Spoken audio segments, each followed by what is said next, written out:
فعلتها بالتاتش بتاعي، طاقية السلطان بالجبنة والكركم. السلام عليكم ورحمة الله وبركاته، ازيكم عاملين ايه؟ يا رب تكونوا بخير. معاكم عزة من قناة ابداعات عزة. يلا نشوف عملنا طاقية السلطان ازاي. نص كوباية لبن، نص كوباية مية يكونوا دافيين، معلقة صغيرة خميرة، معلقة كبيرة سكر. هبتدي اقلب كل المكونات دي كده مع بعض. بعد كده هنزل بربع كوباية من الزيت. عندي بياض بيضة، معلقة من الخل. هنزل بقى بالدقيق بتاعي واحدة واحدة. انا هستعمل 3 كوبايات الاول من الدقيق، وبعد كده هشوف هتحتاج ولا لا، ومع الدقيق رشة ملح. نزلت كده باول كوباية وحطيت الملح، ودي تاني كوباية، وهجيب الكوباية التالتة انزل بيها، وبعد كده هشوف لو احتاجت تاني هزود بقى الدقيق واحدة واحدة علشان العجينة تبقى معايا مظبوطة. انا هحتاج حوالي ربع كوباية كمان على ال3 كوبايات دول، بس هنزل بيهم واحدة واحدة لحد لما العجينة تلم معايا. اهو باخد معلقه كده بمعلقه، وببتدي بقى بايديا علشان احس بملمس العجينه، واشوف العجينه هتحتاج تاني ولا لا.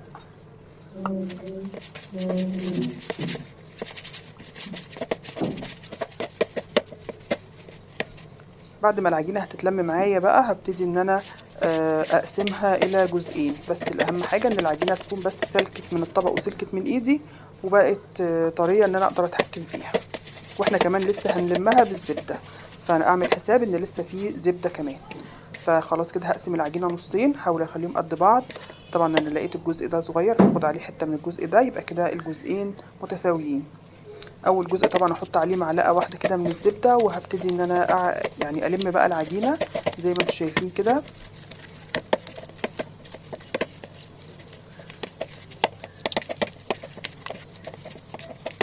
العجينه طبعا بتتلم وبتبقى طريه خالص خالص.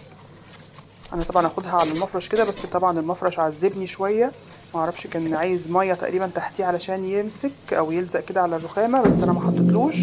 ففضلت ان انا يعني اخبط في العجينه كده واعجن فيها لحد لما بقت طريه خالص واتلمت وبقت جميله. بس عايزه اقول لكم المفرش بصراحه طلع عيني.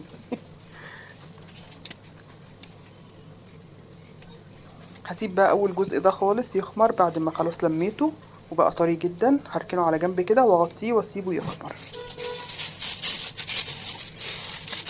الجزء التاني من العجينة ده بقى احنا هنعملها النهاردة بالجبنة، فعايزين نخلي لون العجينة مختلف عن اللون الابيض، فهنحط له كده معلقة من الكركم. كركم مفيد جدا وكمان طعمه مش بيبان خالص. واحط كده نص معلقة من الكاري، برضو بيديها كده طعم وريحة حلوة قوي.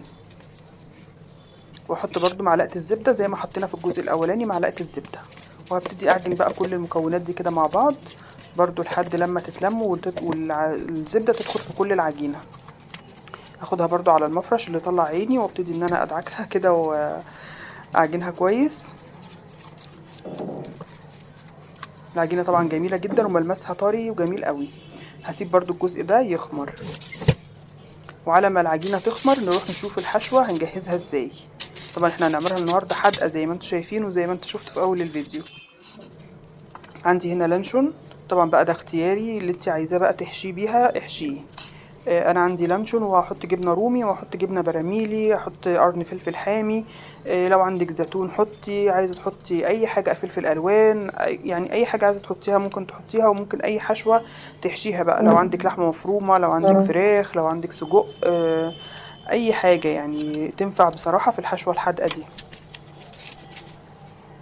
وطبعا لو عجبتكم الطريقه وعايزين مني ان انا اقول لكم الوصفه اللي هي الاساسيه اللي هي بتاعه طاقية السلطان اللي بالشوكولاته والكاكاو والكلام ده، اكتبوا لي في الكومنتات ان الطريقه عجبتكم وعايزين طاقية السلطان اللي هي الحلوه، وانا اعملها معاكم ان شاء الله. حطيت بقى كده الجبنه الرومي، قطعته كله شرايح كده، وباخد اي فتافيت في الطبق.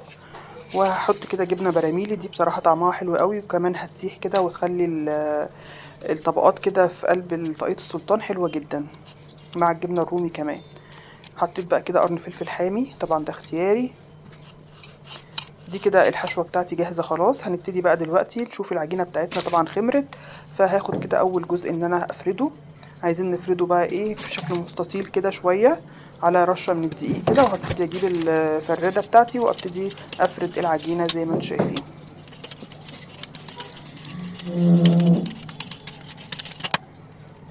حاولي طبعا تساوي العجينة بتاعتك وتخليها كلها مقاس واحد، وحاولي ان الشكل يكون مستطيل على قد ما تقدري يعني.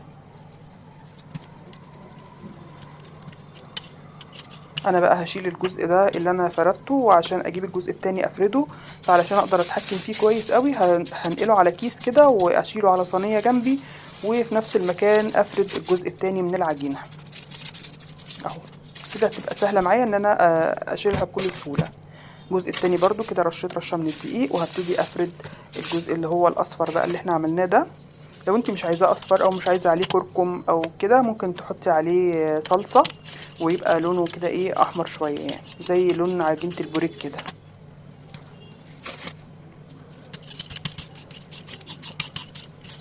فردت برضو الجزء التاني اهو. هشيله برضو على كيس عشان انا عايزه الطبقه اللي هي البيضه تحت الاول، فهنقل ده برضو على كيس كده، واجيب الجزء الاولاني اللي انا فردته احطه على المفرش عشان نشتغل بقى في طاقية السلطان بتاعتنا، واجيب الجزء التاني عليه اهو. احاول بقى ان انا احطهم على بعض كده ويبقوا ماشيين مع بعض متساويين في كل حاجة. والشكل طبعا اهو حاولت ان انا اخليه مستطيل اهو. بصوا العجينة طيعة اصلا وماشية معايا بكل سهولة. هجيب بقى الحشوة بتاعتي واحطها كده على حرف العجينة، وابتدي الف بقى رول لحد تلت العجينة تقريبا، وبعد كده الجزء اللي تحت الباقي هنقطعه بالسكينة كده او بقطعة البيتزا او باي حاجة تقدري تقطعي بيها شرايط كده زي ما انت شايفة. وهبتدي الف كل الشرايط دي على شكل كده ايه حلزوني بالشكل ده، عشان طبعا تدينا شكل طاقية السلطان.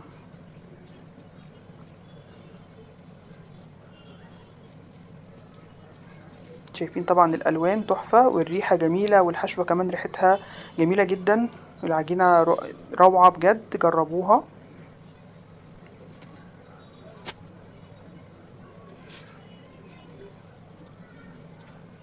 لفيت بقى الاجزاء كلها وهبتدي اكمل الرول بتاعنا، انزل بيه بقى كده على الشرايط اللي احنا عملناها ولفيناها دي كويس اهو.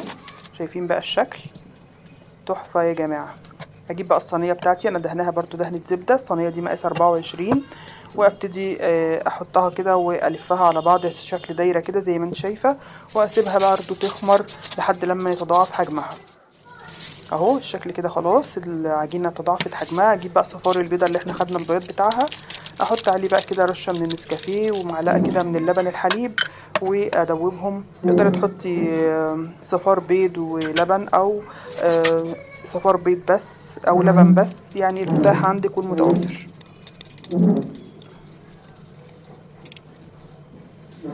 هدهن بقى الوش بتاعها علشان خلاص كده نسيب الفرن دلوقتي. انا مولعاه يسخن علشان ادخل طاقية السلطان بتاعتي على الفرن.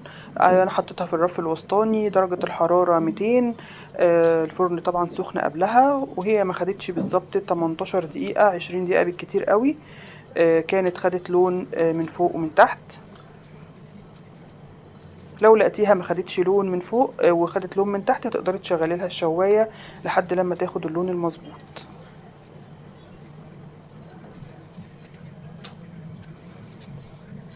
اهو. هنطلعها بقى من الفرن. ما شاء الله الشكل تحفه. بصوا بقى كمان خمرت في الفرن كمان اكتر، وبصوا الشكل بقى عامل ازاي. اول ما تخرج على طول وهي سخنه دهنه كده من الزبده على الوش علشان تفضل طريه وتبقى ريحتها حلوه وطعمها حلو. وهغطيها برضو علشان السخونيه بتاعتها مع الزبده يحافظ لي على العجينه طريه وحلوه قوي. فهنزل عليها كده بكيس وبعد كده كمان بغطا واسيبها تهدى بس شويه، وبعد كده احاول ان انا اقدمها بالشكل اللي انتوا شايفينه ده. انا خدتها كده على طبق الاول. بصوا القاع مستوي واخد لون جميل جدا. قلبتها بقى في صينيه التقديم، وبصوا شكلها تحفه وطريه جدا جدا. عايزه اقطع بقى واوريكم. طبعا هي كانت لسه يعني ما بردتش على الاخر، بس برضو حبيت ان انا اوريها لكم. تشوفوا بقى الجبنه وهي سايحه طعمها جميل. الرقات جميله جدا، السوا من جوه جميل جدا، طرية يعني الخميرة بتاعتها مظبوطة، وهي خدت وقتها في الخمر فكانت حلوة قوي. والحشوة تحفة بجد وطعمها كان جميل. قدمتها كده بقى مع شاي بلبن، كان في العشاء بجد كانت تحفة. وحتى اللي فاض منها وفطرنا بيه الصبح فضل طري وطعمه جميل جدا جدا. تحسي كده انتي بتاكلي حاجة زي الكرواسون زي الباتيه، حاجة بجد في منتهى الجمال. بصوا طرية طراوة رهيبة. اتمنى يكون الفيديو عجبكم وتجربوه تقولوا لي رايكم. لو حابين نعمل الحلوه قولوا لي نعمل اللي هي الحلوه بالشوكولاته وبالكاكاو. مستنيه رايكم في الكومنتات.